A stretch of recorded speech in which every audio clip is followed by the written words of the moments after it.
Last lecture में આપણે dipole વિશેની ચર્ચા કરી હતી।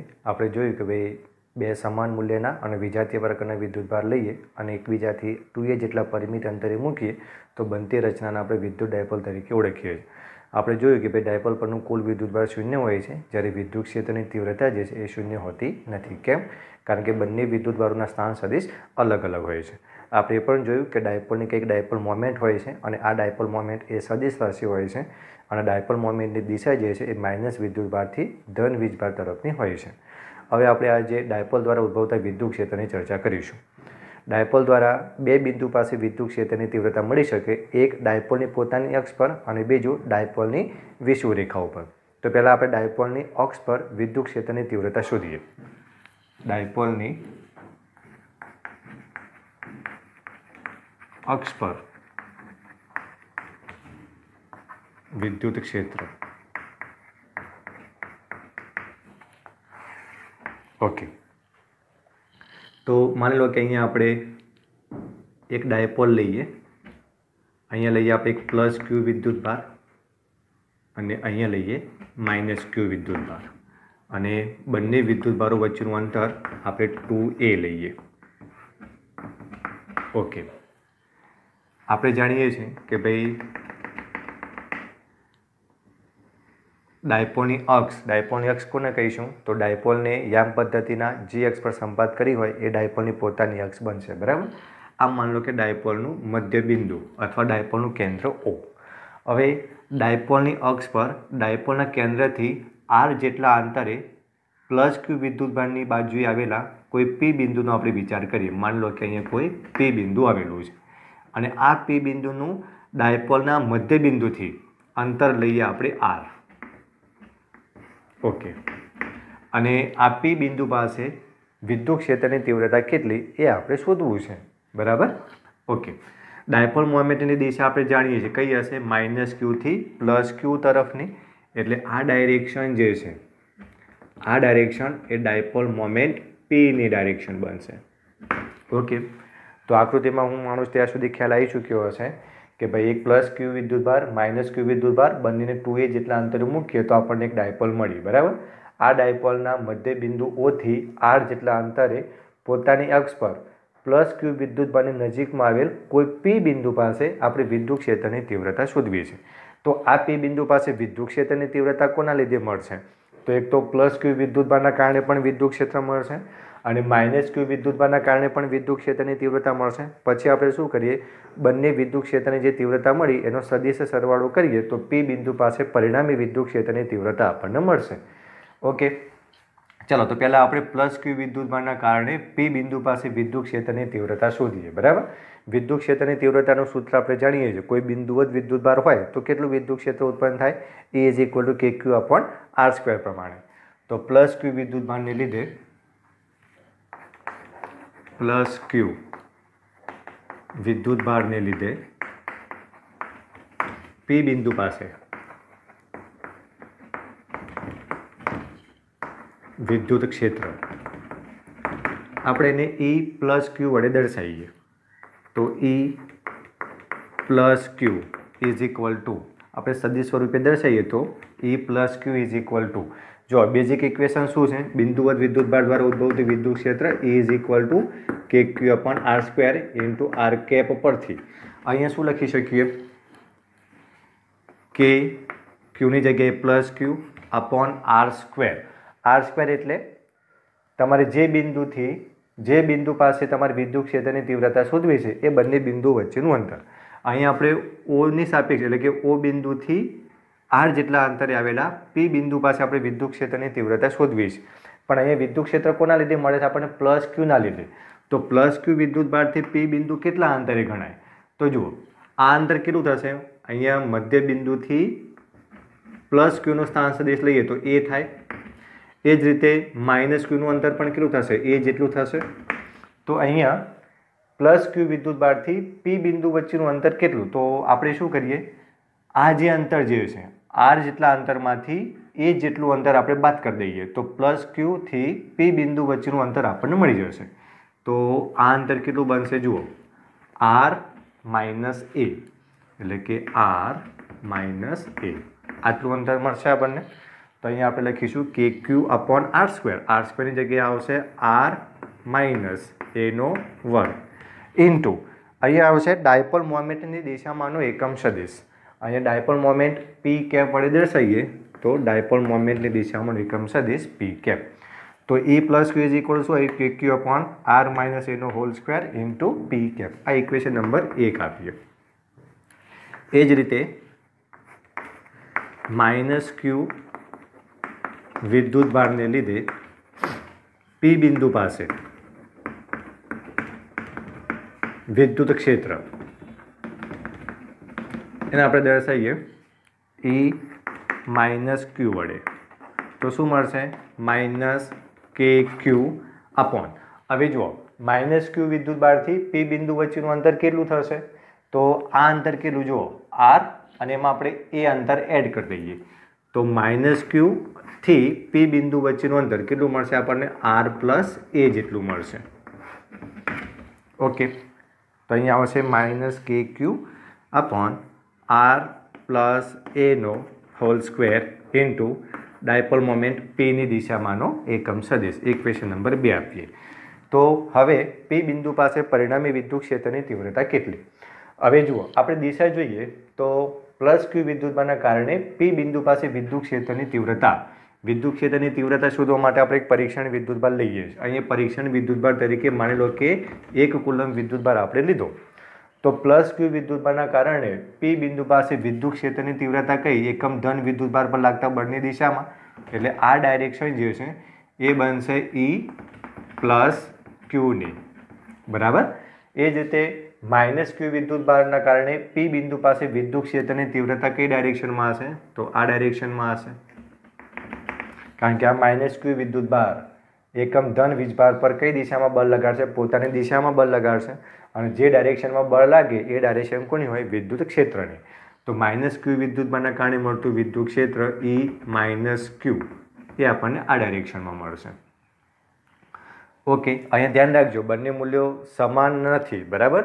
કારણ કે E પ્લસ ક્યુ માટે તમે જુઓ તો કે ક્યુ અપોન આર માઇનસ એનો વર્ગ, અને E માઇનસ ક્યુ માટે જુઓ તો માઇનસ કે ક્યુ અપોન આર પ્લસ એનો વર્ગ. તો અહીંયા તમે જુઓ તો અંતર ઓછું છે, એટલે આ વિદ્યુત ક્ષેત્રની તીવ્રતા વધુ હશે. અને E માઇનસ ક્યુ માટે જુઓ તો અંતર કેવું છે? વધુ છે. તો વિદ્યુત ક્ષેત્રની તીવ્રતા કેવી હશે? ઓછી હશે. અહીંયા બંને વિદ્યુત ક્ષેત્રો જે છે એ એક રેખસ્થ છે, એટલે પરિણામી વિદ્યુત ક્ષેત્ર કેટલું થશે? અહીંયા E plus Q is greater than શું આવશે? E માઇનસ ક્યુ. એટલે પરિણામી વિદ્યુત ક્ષેત્રની દિશા જે છે એ કઈ મળશે આપણને? આ ડાયરેક્શનમાં. અને આ ડાયરેક્શન કોની છે? તમે જોઈ શકો છો ડાયપોલ મોમેન્ટની ડાયરેક્શનમાં. એટલે કે અક્ષ પર જે વિદ્યુત ક્ષેત્રની તીવ્રતા મળે એ હંમેશા કઈ દિશામાં હોય? ડાયપોલ મોમેન્ટની દિશામાં હોય. બરાબર. ઓકે, હવે પરિણામી વિદ્યુત ક્ષેત્ર શોધવા માટે આપણે સમીકરણ 1 અને સમીકરણ 2 નો સરવાળો કરી દઈએ. ઓકે, તો હવે પી બિંદુ પાસે પરિણામી વિદ્યુત ક્ષેત્ર. ઓકે, તો પરિણામી વિદ્યુત ક્ષેત્ર E ઇઝ ઇક્વલ ટુ શું થશે? તો E પ્લસ ક્યુ પ્લસ E માઇનસ ક્યુ. ઓકે, ચલો, E પ્લસ ક્યુ એટલે કેટલું મળ્યું આપણને? તો કે ક્યુ અપોન આર માઇનસ એનો વર્ગ પ્લસ E માઇનસ ક્યુ એટલે શું આવશે? માઇનસ કે ક્યુ અપોન આર પ્લસ એનો વર્ગ ઇન્ટુ ડાયપોલ મોમેન્ટની દિશામાંનો એકમ સદિશ. અહીંયા પણ આવશે ડાયપોલ મોમેન્ટની દિશામાંનો એકમ સદિશ. ઓકે, તો બંનેમાંથી આપણે શું કોમન કાઢી શકીએ? કે ક્યુ આપણે કોમન કાઢી લઈએ. બરાબર. તો ઇક્વેશન આપણને કંઈક આવું મળશે. પરિણામી વિદ્યુત ક્ષેત્ર E ઇઝ ઇક્વલ ટુ, જો બંનેમાંથી આપણે કે ક્યુ કોમન કાઢીએ તો કે ક્યુ કોમન લઈ લીધા તો ઇન બ્રેકેટ અહીંયા શું વધશે? 1 અપોન આર માઇનસ એનો હોલ સ્ક્વેર. એટલે 1 અપોન આર માઇનસ એનો હોલ સ્ક્વેર માઇનસ, કારણ કે અહીંયા જો પ્લસ માઇનસ માઇનસ થઈ જશે તો minus 1 upon R plus 1 upon R plus એનો હોલ સ્ક્વેર ઇન્ટુ પીની દિશામાંનો એકમ સદિશ. ઓકે, તો હવે આપણે સાદુરૂપ આપીએ તો કે ક્યુ ઇન બ્રેકેટ, ચલો આ પદ અહીંયા ગુણાશે, એટલે આર પ્લસ એનો હોલ સ્ક્વેર, આર પ્લસ એનો હોલ સ્ક્વેર અહીંયા ગુણી અને આપણે એનું સાદું રૂપ આપી દઈએ તો એ પ્લસ બી હોલ સ્ક્વેર હોય તો શું થાય, એ સ્ક્વેર પ્લસ બી સ્ક્વેર પ્લસ 2ab. તો એ પ્રમાણે અહીંયા સાદું રૂપ આપીએ તો આનું સાદું રૂપ થશે R square plus A square plus 2ar, બરાબર, માઇનસ આ પદ અહીંયા ગુણાશે અને આપણે એનું સાદું રૂપ આપી દઈએ, વિસ્તરણ કરી દઈએ તો આ થશે R square plus A square minus 2ar upon नीचे बनશે આ બંનેનું ગુણાકાર એટલે કે r માઇનસ એનો વર્ગ ઇન્ટુ r પ્લસ એનો વર્ગ ઇન્ટુ ડાયપોલ મોમેન્ટની દિશામાંનો એકમ સદિશ પી કેપ. ચલો તો ઇઝ ઇક્વલ ટુ કે ક્યુ. આપણે આનું સાદું રૂપ આપીએ તો જો અહીંયાથી આપણે કૌંસ છોડીશું તો આ થશે માઇનસ એ square minus r square minus એ square minus minus plus 2ar. તો અહીંયા તમે જોશો તો આર સ્ક્વેર અને minus r square cancel out થઈ જશે. એ જ રીતે a square minus A square cancel out થઈ જશે. તો વધ્યું શું અહીંયા પ્લસ 2ar અને અહીંયા માઇનસ માઇનસ પ્લસ 2ar એટલે 4 ટાઈમ્સ એ ઇન્ટુ આર. એટલે અહીંયા આપણને મળ્યું 4 ટાઈમ્સ એ ઇન્ટુ આર અપોન. હવે આનું સાદું રૂપ આપવું હોય તો આપણે 10મા ધોરણમાં આવું ભણી ચૂક્યા છે ભાઈ એ માઇનસ બી ઇન્ટુ એ પ્લસ બી હોય તો આ શું લખાય એ સ્ક્વેર માઇનસ બી સ્ક્વેર, બરાબર. તો અહીં આવું હોય કે એ માઇનસ બીનો વર્ગ અને એ પ્લસ બીનો વર્ગ તો આપણે શું લખી શકીએ એ સ્ક્વેર માઇનસ બી સ્ક્વેરનો હોલ સ્ક્વેર, આવું આપણે લખી શકીએ, બરાબર. તો અહીંયા બનશે r minus a r plus a એટલે આ થાય આર સ્ક્વેર માઇનસ એ સ્ક્વેર અને એનો હોલ સ્ક્વેર ઇન્ટુ ડાયપોલ મોમેન્ટની દિશામાંનો એકમ સદિશ પી કેપ, બરાબર. હવે આનું થોડુંક એક્સ્ટ્રા સાદું રૂપ આપવું હોય તો આપણે સાદું રૂપ આપી શકીએ. કેવી રીતે જુઓ, અહીં આના બે ભાગ પાડી દઈએ આપણે, બરાબર. તો શું બનશે જુઓ કે અંદર હું એને ગુણી નાખું તો કે અહીંયા જુઓ ક્યુ ઇન્ટુ 2 એટલે કે ડાયપોલ મોમેન્ટના સંદર્ભમાં આપણે ઇક્વેશન બનાવવાનો પ્રયત્ન કરીએ તો કે ક્યુના આપણે અંદર લઈ લીધા, આના બે ભાગ પાડ્યા 2a. તો બીજો એક કયો ભાગ વધ્યો 2 ઇન્ટુ આર. તો વસ્તુ એને થઈ ગઈ જુઓ કે ક્યુ 4a તો 4a into r, okay, upon R square minus એ સ્ક્વેરનો હોલ સ્ક્વેર ઇન્ટુ ડાયપોલ મોમેન્ટની દિશામાંનો એકમ સદિશ પી કેપ, ઓકે. તો હવે અહીંયા આપણે ક્યુ ઇન્ટુ 2a આની જગ્યાએ આપણે મૂકી દઈએ ડાયપોલ મોમેન્ટ પી. હા, તો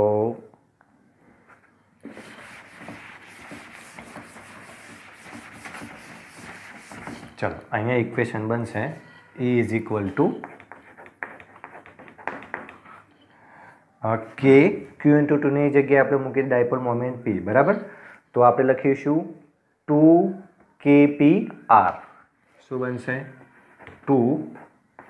2kpr upon R square minus એ સ્ક્વેરનો વર્ગ ઇન્ટુ ડાયપોલ મોમેન્ટની દિશામાંનો એકમ સદિશ. તો આપણને ઇક્વેશન મળ્યું ડાયપોલની અક્ષ પર E is equal to 2kpr upon R square minus એ સ્ક્વેરનો વર્ગ ઇન્ટુ પી કેપ.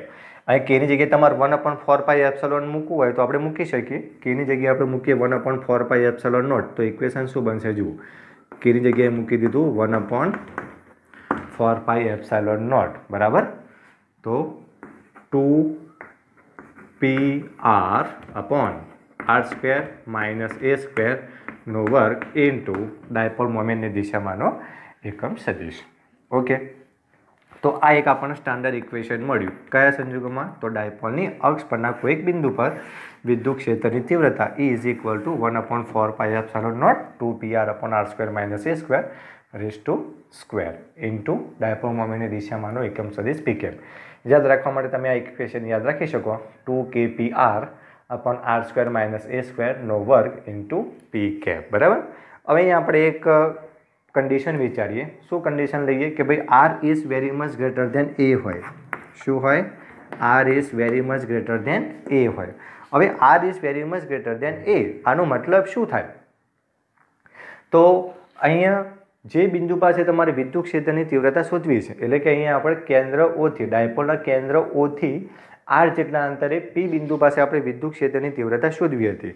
તો આ ડિસ્ટન્સ આર જે છે એ એની સાપેક્ષમાં ખૂબ જ વધારે હોય, એટલે કે આ પી બિંદુ જે છે એ ખૂબ જ દૂરના અંતરે આવેલું હોય. તો એવા સંજોગોમાં આરની સાપેક્ષે એને આપણે અવગણી શકીએ. તો બેમાંથી ગમે તે ઇક્વેશનમાં, દાખલા તરીકે આ ઇક્વેશનમાં આપણે આરની સાપેક્ષે એને અવગણીએ, બરાબર. તો ઇક્વેશન શું બનશે? જુઓ, E ઇઝ ઇક્વલ ટુ અહીંયા ઉપર શું છે 2kpr અપોન નીચે શું છે r² - a². એમાં આરની સાપેક્ષે એને આપણે અવગણી નાખીએ તો આ પર શું થઈ જશે? 0 થઈ જશે. તો વધ્યું શું? ખાલી r² ઇન્ટુ p કેપ. તો આ ઇક્વેશન આવશે 2kpr અપોન r² એટલે r ની 4 ઘાત થાય ઇન્ટુ ડાયપોલ મોમેન્ટની દિશામાંનો એકમ સદિશ p કેપ. અહીંયાથી એક r આપણે કેન્સલ આઉટ કરી દઈએ તો ફાઇનલ ઇક્વેશન આપણને આવું મળશે 2kp અપોન r³ થશે ઇન્ટુ ડાયપોલ મોમેન્ટની દિશામાંનો એકમ સદિશ p કેપ. જો તમારાનું મૂલ્ય જ શોધવું હોય તો મૂલ્ય થશે 2kp upon r³. p cap એટલે ડાયપોલ મોમેન્ટની દિશામાં એકમ સદિશનું માન કેટલું હોય? 1 એકમ જેટલું હોય. તો આ બે ઇક્વેશન યાદ રાખ્યું છે. એક સ્ટાન્ડર્ડ ઇક્વેશન, ડાયપોલની અક્ષ પર વિદ્યુત ક્ષેત્રની તીવ્રતા E is equal to 2kpr upon r² - a² whole square into p cap. Epsilon નોટના સંદર્ભમાં લખવું હોય તો 1/4 pi epsilon naught 2pr upon r² - a² into p cap. આપણે ખાસ પરિસ્થિતિ વિચારીએ, r is very much greater than a, તો આરની સાપેક્ષે એને જો અવગણી લઈએ તો એ બરાબર થશે finalise equation 2kp upon r³ into dipole મોમેન્ટની દિશામાંનો એકમ સદિશ. એટલે અહીંયા આપણે જોઈ શકીએ કે ડાયપોલ દ્વારા ઉદ્ભવતું જે વિદ્યુત ક્ષેત્ર જે છે એ 1/r³ અનુસાર ઘટતું જાય છે, નહીં કે 1/r² અનુસાર. આપણે બિંદુવત વિદ્યુતભાર માટે જોયું તો એનું વિદ્યુત ક્ષેત્ર E is proportional two 1/r² આપણને મળતું હતું. જ્યારે ડાયપોલ માટે તમે જોશો તો E is proportional two 1/r³ અનુસાર તમને ઇક્વેશન મળશે, બરાબર. જો કે તફાવતમાં છેલ્લે આપણે જોઈ લઈશું. ઓકે, તો E is equal two 2kp upon r³, બરાબર. પરીક્ષામાં આવો પ્રશ્ન પૂછાય કે ડાયપોલની અક્ષ પર ખૂબ જ મોટા અંતર માટે વિદ્યુત ક્ષેત્રની તીવ્રતા ખાલી જગ્યા સંબંધ પર આધારિત હોય છે. પહેલો ઓપ્શન આવો હોય E is proportional two 1/r. બીજો ઓપ્શન આવો હોય E is proportional two 1/r². ત્રીજો ઓપ્શન આવો હોય E is proportional two 1/r³. અને ચોથો ઓપ્શન એવું હોય કે ઉપરના પૈકી એક પણ નહીં. તો બરાબર ધ્યાન રાખીશું, ડાયપોલ માટે મોટા અંતર માટે એટલે કે r is very much greater than a માટે વિદ્યુત ક્ષેત્રની તીવ્રતા જે છે એ 1/r³ અનુસાર બદલાતી હોય છે, બરાબર. તો આ થયું ડાયપોલની અક્ષ પર વિદ્યુત ક્ષેત્રની તીવ્રતા. ઓકે, હવે આપણે વાત કરીએ ડાયપોલની વિષુવ રેખા ઉપર વિદ્યુત ક્ષેત્રની તીવ્રતા કેટલી હશે.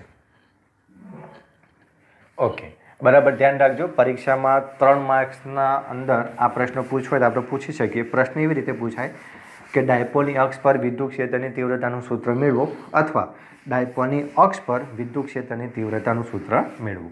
ડાયપોલની અક્ષ માટે બરાબર યાદ રાખજો કે વિદ્યુત ક્ષેત્રની તીવ્રતા જે છે એ ડાયપોલ મોમેન્ટની દિશામાં જ હોય છે. તમે અહીંયા જોઈ શકો છો પરિણામી વિદ્યુત ક્ષેત્રની તીવ્રતા જે છે એ ડાયપોલ મોમેન્ટની દિશામાં આવે છે. હવે આપણે ડાયપોલની વિષુવ રેખા ઉપર વિદ્યુત ક્ષેત્રની તીવ્રતાનું સૂત્ર સાબિત કરીએ.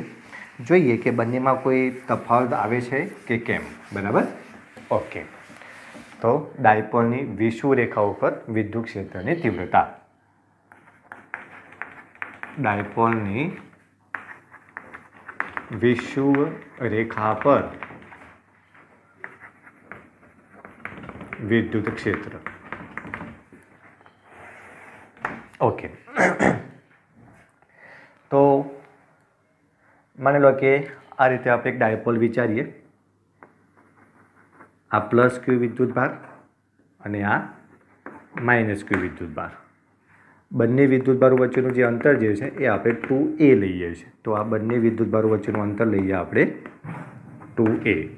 આ માની લો કે ડાયપોલનું મધ્ય બિંદુ O.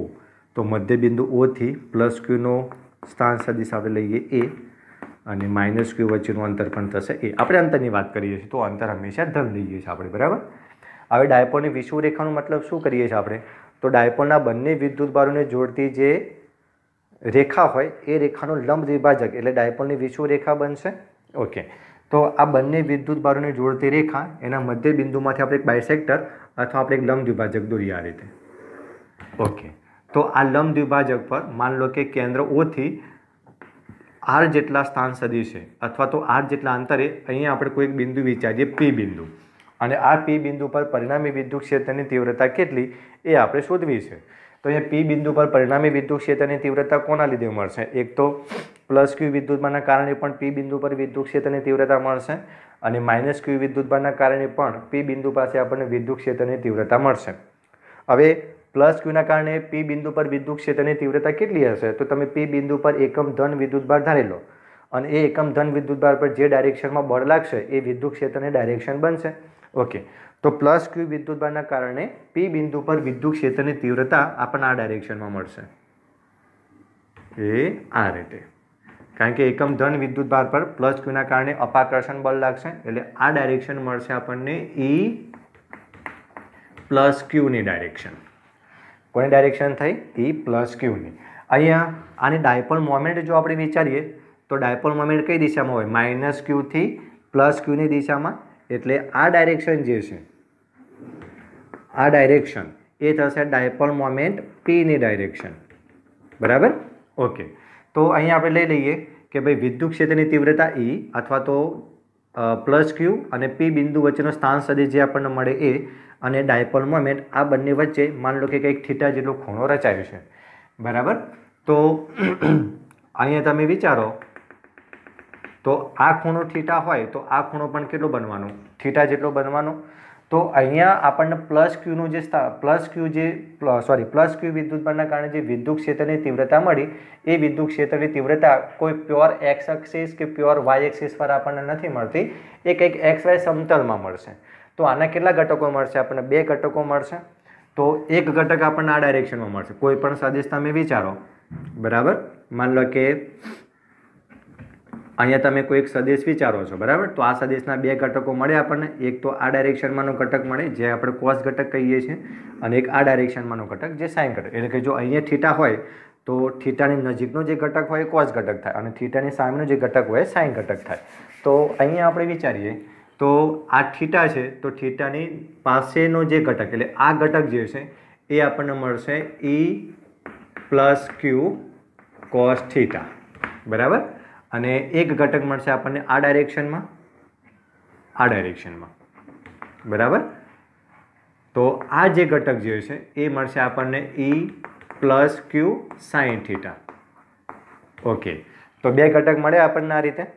એ જ રીતે અહીંયા -Q વિદ્યુતભારના કારણે P બિંદુ પર વિદ્યુત ક્ષેત્રની તીવ્રતા આપણે શોધી. આ P બિંદુ અહીંયા દોરી દઈએ આપણે. ઓકે, તો -Qના કારણે P બિંદુ પર તમે એકમ ધન વીજભાર વિચારો તો એની ઉપર કઈ ડાયરેક્શનમાં બળ લાગશે? -Q તરફની દિશામાં બળ લાગશે કે નહીં? બરાબર?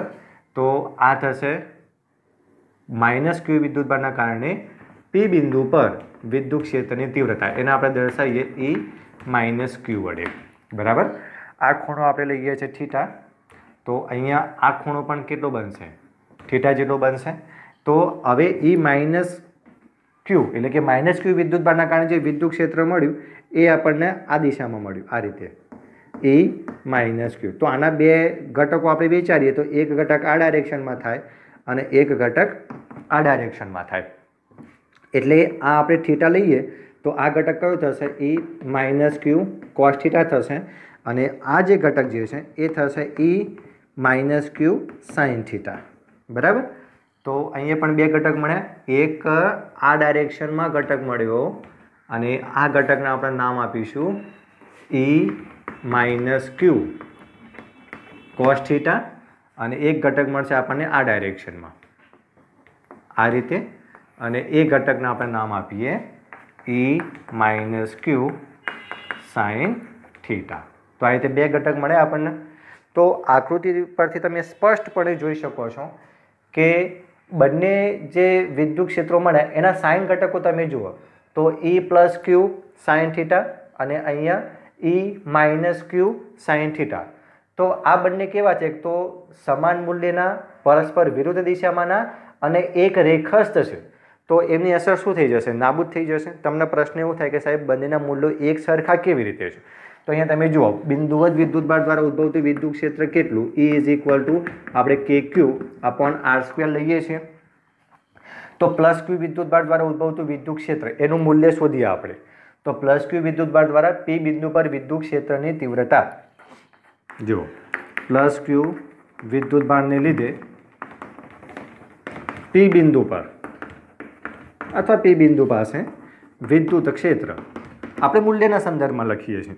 તો મૂલ્યના સંદર્ભમાં થશે E plus Q is equal શું થાય? KQ અપન R² અનુસાર KQ અપન R². એટલે પ્લસ ક્યુ અને P બિંદુ વચ્ચેનું અંતર. માની લો કે અહીંયા એક સરળતા ખાતર નામ આપી દઈએ કે અહીંયા આપણે નામ આપી દઈએ A બિંદુ અને અહીંયા નામ આપી દઈએ B બિંદુ. તો A અને P વચ્ચેનું અંતર કેટલું થાય? AP જેટલું થાય.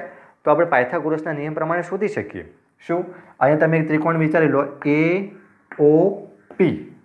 આ કાટકોણ ત્રિકોણની અંદર AP નો વર્ગ બરાબર શું થશે? કયું કાટકોણ ત્રિકોણ? ત્રિકોણ AOP માં AP નો વર્ગ ઇઝ ઇક્વલ ટુ શું થશે? OP નો વર્ગ પ્લસ AO નો વર્ગ. ઓકે, હવે OP એટલે કેટલા છે? R. તો R નો વર્ગ પ્લસ AO એટલે આ બંને વચ્ચેનું અંતર કેટલું થશે? A જેટલું. તો A નો વર્ગ. ઓકે, હવે સૂત્રમાં શું આવે છે? KQ અપન R² એટલે અંતરનો વર્ગ. તો આ બંને વચ્ચે અંતર કેટલું થાય? AP² કહેવાય. તો અહીંયા લખીએ આપણે AP² ઇન્ટુ ડાયપોલ મોમેન્ટની દિશામાંનો એકમ સદિશ. તો ઇક્વેશન બનશે KQ અપોન AP². એટલે ડાયરેક્ટ આપણે શું લખી શકીએ? R² plus A². સો અહીંયા આવશે R² પ્લસ A². બરાબર. એનો વર્ગ કરવાનો નથી હવે, કારણ કે અહીંયા ડાયરેક્ટ AP² ની વેલ્યુ આપણને મળી ગઈ R² plus A² into dipole મોમેન્ટની દિશામાંનો એકમ સદિશ.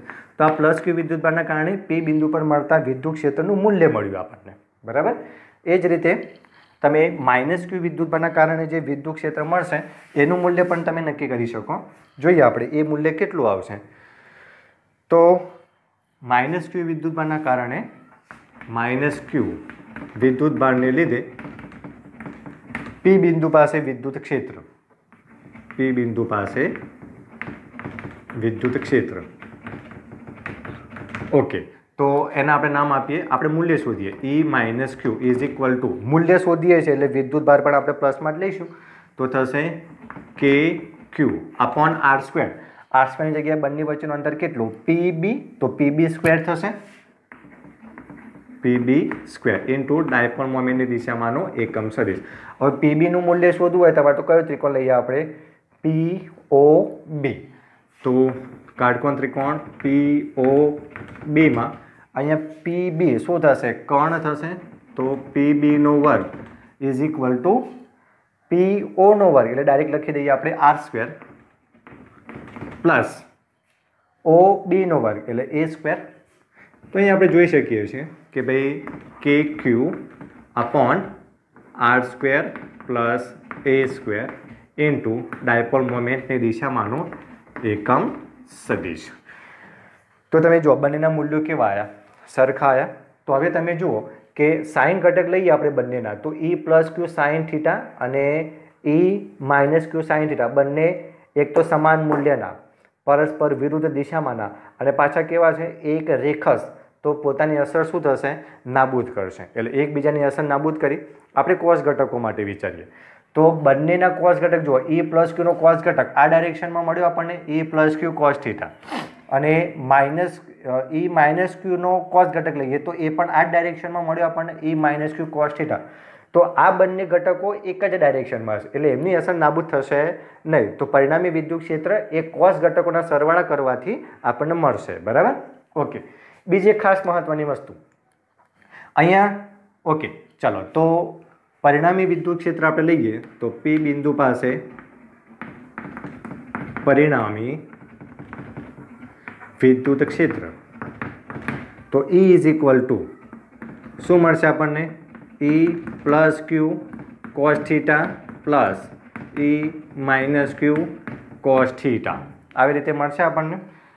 ઓકે, હવે જો આના સદિશ સ્વરૂપે લખીએ આપણે, તો આ સદિશ સ્વરૂપે લખવું હોય તો એનું મૂલ્ય ઇન્ટુ ડાયપોલ મોમેન્ટની દિશામાંનો એકમ સદિશ આપણે લખીશું. હવે સદિશ સ્વરૂપે લખ્યું તો એની દિશા પણ દર્શાવવી પડશે આપણે. તો અહીંયા તમે જુઓ, આનો પરિણામી વિદ્યુત ક્ષેત્ર કઈ દિશામાં મળ્યું આપણને? આ ડાયરેક્શનમાં. તમે જોઈ શકો છો E plus Q cos theta plus E minus Q cos theta, એટલે પરિણામી વિદ્યુત ક્ષેત્ર આપણને આ ડાયરેક્શનમાં મળ્યું. જ્યારે ડાયપોલ મોમેન્ટની દિશા તમે જોશો તો ડાયપોલ મોમેન્ટની દિશા કઈ હોય? માઇનસ ક્યુ થી પ્લસ ક્યુ તરફની, એટલે આ ડાયપોલ મોમેન્ટની દિશા થઈ. તો ડાયપોલ મોમેન્ટની દિશા અને વિષુવ રેખા ઉપર મળતું પરિણામી વિદ્યુત ક્ષેત્ર બંને પરસ્પર કઈ દિશામાં થાય છે? વિરુદ્ધ દિશામાં થાય છે. તો એટલા માટે અહીંયા આપણે આગળ લખીશું minus. So is equal to minus in bracket E plus Q cos theta plus E minus Q cos theta into P cap. Okay, so minus in bracket, ચલો E પ્લસ ક્યુ એટલે ફટાફટ શું મળ્યું આપણને? તો K Q upon R square plus A square into P cap. તો K Q upon R square plus A square cos theta plus E minus Q એટલે ફરીથી કે ક્યુ મૂલ્ય લઈએ જ આપણે. તો R square plus A square cos theta into dipole મોમેન્ટની દિશામાંનો એકમ સદિશ પી કેપ. તો અહીંયાથી K Q upon R square plus A square એટલે 2 times K Q upon R square plus A square into cos theta થશે 1 + 1 2, એટલે minus 2 K Q cos theta upon R square plus A square into dipole मोमेंटनी दिशामांनो एकम सदिश. तमे बंनेमांथी K Q cos theta upon R square plus A square common काढी लेशो तो अहींया वधशे 1 + 1, तो 1 + 1 2 टाइम्स. ओके, હવે આકૃતિ ઉપર તમે જુઓ તો કોસ થીટાની કિંમત આપણે મૂકી શકીએ. શું થશે કોસ થીટાની કિંમત? તો અહીં જુઓ -2 કે ક્યુ upon R square plus A square into cos theta. હવે આકૃતિ ઉપરથી કોસ થીટાની કિંમત આપણે શું મેળવી શકીએ? જુઓ, તો ગમે તે એક ત્રિકોણ લઈ લો તમે. દાખલા તરીકે અહીંયા ત્રિકોણ લઈ લઈએ આપણે AOP. કયો ત્રિકોણ? ત્રિકોણ AOP માં તમે કોસ થીટા લો તો કોસ થીટા બરાબર શું થાય? પાસની બાજુ ભાગ્યા કર્ણ. તો cos theta is equal to પાસની બાજુ એટલે શું થશે? AO, અને AO એટલે કેટલા? A, તો A અપોન કર્ણ. કર્ણ એટલે A અને P વચ્ચેનું અંતર. તો A અને P વચ્ચેનું અંતર તમે પાયથાગોરસના નિયમ પ્રમાણે જુઓ, અહીંયા AP સ્ક્વેર બરાબર શું હતું? R square plus A square. તો AP બરાબર શું થઈ જશે? અહીંયા √ R square plus A square અથવા આર સ્ક્વેર પ્લસ એ સ્ક્વેરની 1/2 ઘાત થઈ જશે અહીંયા. Okay, so cos theta is equal two પાસેની બાજુ એટલે A ભાગ્યા કર્ણ. કર્ણ એટલે AP, અને APની વેલ્યુ આપણને શું મળશે? R square plus A square, અને આની કેટલી ઘાત? 1/2 ઘાત. તો આ કોસ થીટાની કિંમત આપણે અહીંયા મૂકી દઈએ. તો કોસ થીટાની જગ્યાએ આવશે A upon R square plus A સ્ક્વેરની 1/2 ઘાત. R square plus A square એની 1/2 ઘાત ઇન્ટુ ડાયપોલ મોમેન્ટની દિશામાંનો એકમ સદિશ. તો પરિણામી વિદ્યુત ક્ષેત્ર કેટલું બન્યું? E is equal to minus, ચલો માઇનસ અહીંયા આપણે લખી દઈએ Q ઇન્ટુ 2A, આવું લખી શકીએ આપણે. તો માઇનસ કે હું આગળ રાખું અને પેલાના પદોની ગોઠવણી કરું તો Q ઇન્ટુ 2A. તો વસ્તુ એ બની -2 કે QA -2 કે QA upon R square plus A સ્ક્વેરની અહીંયા 1 ઘાત કહેવાય, અને અહીંયા આર સ્ક્વેર પ્લસ એ સ્ક્વેરની 1/2 ઘાત. બંને ગુણાકારના સંદર્ભમાં હોય તો ઘાતાંકોનો સરવાળો એટલે 1 + 1/2 એટલે 3/2 ઘાત થશે. તો આ બનશે R square plus A square અને એની 3/2 ઇન્ટુ ડાયપોલ મોમેન્ટની દિશામાંનો એકમ સદિશ. તો આપણને એક સ્ટાન્ડર્ડ ઇક્વેશન મળી ગયું. ડાયપોલની અક્ષ પર વિષુવ રેખા પર વિદ્યુત ક્ષેત્ર કેટલું? -k q into 2A upon R square plus A square raise to 3/2. અહીંયા q ઇન્ટુ 2A ની જગ્યાએ આપણે ડાયપોલ મોમેન્ટ મૂકી દઈએ તો -kp upon R square plus A square raise to 3/2 into dipole મોમેન્ટની દિશામાંનો એકમ સદિશ થઈ ગયો. જો કેની જગ્યાએ તમારે 1/4πε0 મૂકવું હોય તો તમે મૂકી શકો. તો ઇક્વેશન શું બનશે? -1/4πε0 p upon R square plus A square raise to 3/2 into dipole મોમેન્ટની દિશામાંનો એકમ સદિશ. માઇનસની નિશાની શું દર્શાવે છે અહીંયા કે ભાઈ ડાયપોલ મોમેન્ટની દિશા અને વિષુવરેખા ઉપર મળતું વિદ્યુત ક્ષેત્ર પરસ્પર વિરુદ્ધ દિશામાં હોય છે. ઓકે, અહીંયા અક્ષ પર જે રીતે આપણે કન્ડિશન વિચારી હતી એવી કન્ડિશન અહીંયા પણ વિચારી શકીએ કે ભાઈ R is very much greater than A હોય, એટલે કે R is very much greater than A હોય તો એવી પરિસ્થિતિમાં વિદ્યુત ક્ષેત્રની તીવ્રતા E ઇઝ ઇક્વલ ટુ શું થશે?